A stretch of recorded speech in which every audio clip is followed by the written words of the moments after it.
Episode 4, Pressure and Expectations. While Ethan and Maya were fighting to improve, Olivia felt a different kind of pressure. Her parents expected perfection. At dinner, her father asked, "Did you register for the Harvard interview workshop?" Her mother added, "Remember, competition is global."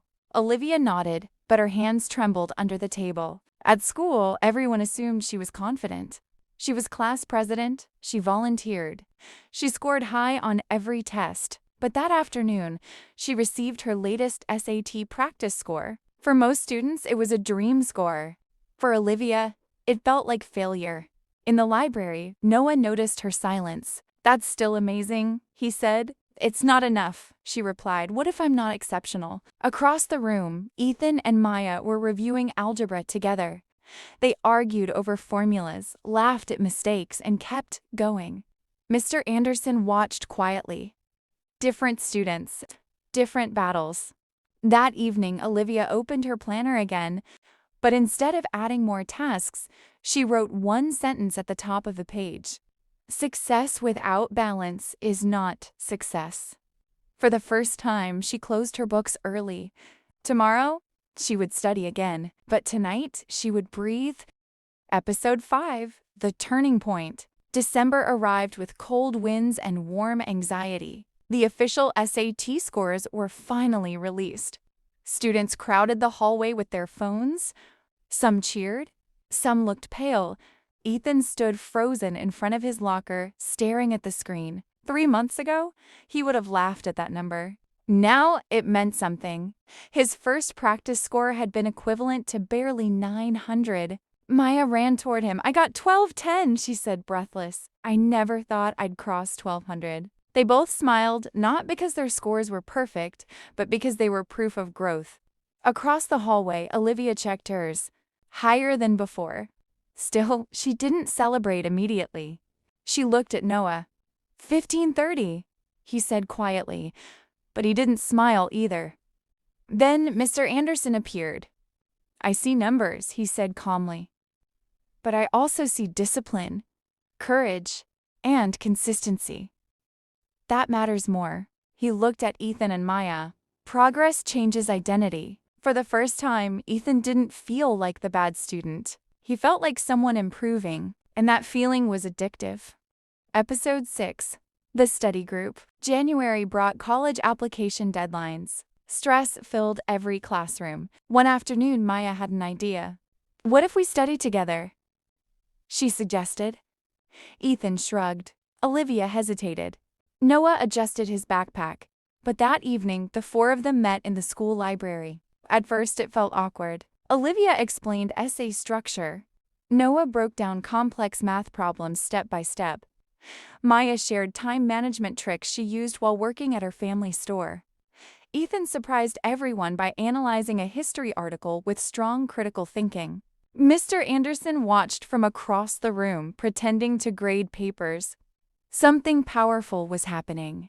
Competition was turning into collaboration. Instead of comparing scores, they compared strategies. Instead of hiding weaknesses, they admitted them. Hours passed quickly. When the library lights blinked, signaling closing time, Ethan packed his books slowly. "We should do this again," he said. Olivia nodded. "Not just for college." Noah smiled. "For growth." Maya looked around the table. For the first time, they weren't separated by labels like top student or average student. They were just seniors chasing better futures. And somehow, together felt stronger than alone.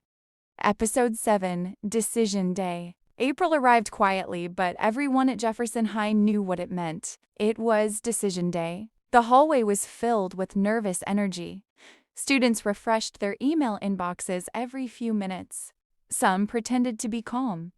No one truly was. Ethan sat on the library steps, phone in his hands. Maya stood beside him. Olivia and Noah were near the windows, whispering. A notification appeared. Ethan opened it slowly. "Congratulations." He blinked. State University. Accepted. It wasn't an Ivy League school. It wasn't famous worldwide. But it was real. It was his. Maya gasped when she saw her screen. I got in too, she said, tears in her eyes. She had been accepted with a partial scholarship.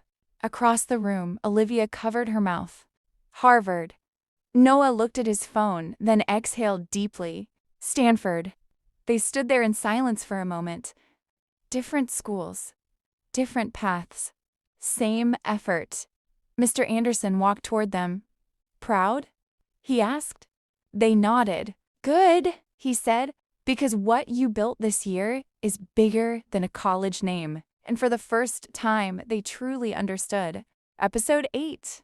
Beyond the acceptance letters. Graduation day arrived under a bright blue sky. Caps and gowns moved across the football field. Parents waved. Cameras flashed. Ethan looked at his diploma and remembered his 62% math test. He smiled. He was no longer the student who avoided effort. He was someone who learned how to work. Maya hugged her parents tightly. She had broken a pattern. She had shown her younger siblings what was possible. Olivia stood confidently but calmly. She had learned that achievement and self-worth were not the same thing. Noah adjusted his graduation cap and laughed with his friends. For once, he wasn't thinking about the next exam. He was present. When Mr. Anderson gave his final speech, his voice was steady. You think success is a destination, he said. It isn't. It's a habit.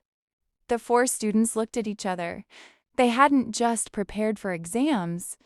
They had built discipline or had built resilience. They had built belief, and that would follow them much further than any university ranking ever could.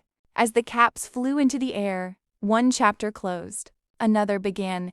If you want to improve your English or spend useful time listening to interesting stories, you can join our team.